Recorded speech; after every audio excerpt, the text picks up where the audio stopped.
ನಮಸ್ಕಾರ ಸರ್. ನನ್ನ ಧ್ವನಿ ಕೇಳಿಸ್ತಾ ಇದೆಯಾ? ಹೌದು ಸರ್, ಕೇಳಿಸ್ತಾ ಇತ್ತು. ಸೆಣಸದೇ ಸೋತೋಗ್ಬಿಟ್ರ ಪೈಲ್ವಾನ್ರು ಅಂತ ಅಖಾಡದಲ್ಲಿ. ಇಲ್ಲ ಸರ್, ಇಲ್ಲ ಸರ್. ಅಲ್ಲ, ಯಾಕೆಂದ್ರೆ ವಾಪಸ್ ಹೋಗ್ಬಿಟ್ರಿ ಕಣದಿಂದ.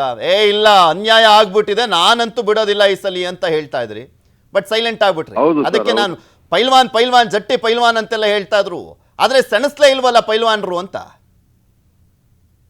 ಸರ್, ಏನಂತ ಹೇಳಿದ್ರೆ ನಾವು ಹುಟ್ಟಲ್ಲೇ ಕಾಂಗ್ರೆಸ್, ಹ್ಮ್ ಹಂಗಾಗಿ ನನಗೆ ಅಸಮಾಧಾನ ಆಗಿ ನಾನು ಬಂಡಾಯ ಕಾಂಗ್ರೆಸ್ ಅಭ್ಯರ್ಥಿ ಹಾಕಿದ್ದೆ. ಹಾ ಹಾಗಾಗಿ ನಮ್ಮ ರಾಜ್ಯದ ಮುಖ್ಯಮಂತ್ರಿಗಳು ಡಿ.ಕೆ. ಶಿವಕುಮಾರ್ ಅವರು, ಸುರ್ಜಾವಲ್ ಅವರು 2 ದಿವಸ ಕಾಲ ಕುಂತು ನನ್ನ ಕರೆ ಕಳಿಸಿ, ಹ್ಮ್ ನಿನ್ನ ಮರಳು ಮತ್ತಲ್ಲ ಕಾಂಗ್ರೆಸ್ಸಿಗೆ ಮಾಡಪ್ಪ, ನಿನ್ನ ಹಳಬ ಹ್ಮ್ ಹಾಗೀಗ ಅಂದಾಗ ನಾವೆಲ್ಲ ತೀರ್ಮಾನ ತಗೊಂಡು ಮತ್ತೆ ಪುನಃ ಕಾಂಗ್ರೆಸ್ಸಿಗೆ ನಾವೆಲ್ಲ ದುಡಿಯಕ್ ಬಂದಿದ್ದೀವಿ. ಏನ್ ಭರವಸೆ ಕೊಟ್ರು ಪೈಲ್ವಾನ್ರ ನಿಮ್ಗೆ? ಏನಿಲ್ಲ ಸರ್, ಏನು ನಮ್ಮ ಕಡೆ ಇಲ್ಲ.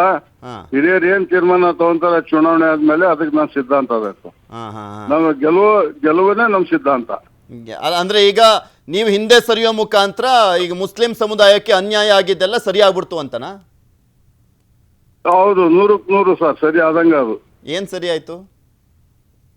ಈಗ ನಮ್ಮ ಉಸ್ತುವಾರಿ ಮಿನಿಸ್ಟ್ರು ನಮ್ಮ ರಾಜ್ಯದ ಎಸ್ ಮಲ್ಲಿಕಾರ್ಜುನ್ ಅವರು, ಅವ್ರ ತಂದೆಯವರು ನಿಧನ ಆದ ಮೇಲೆ ಅವಕಾಶ ಸಿಗ್ಲಿಲ್ಲ.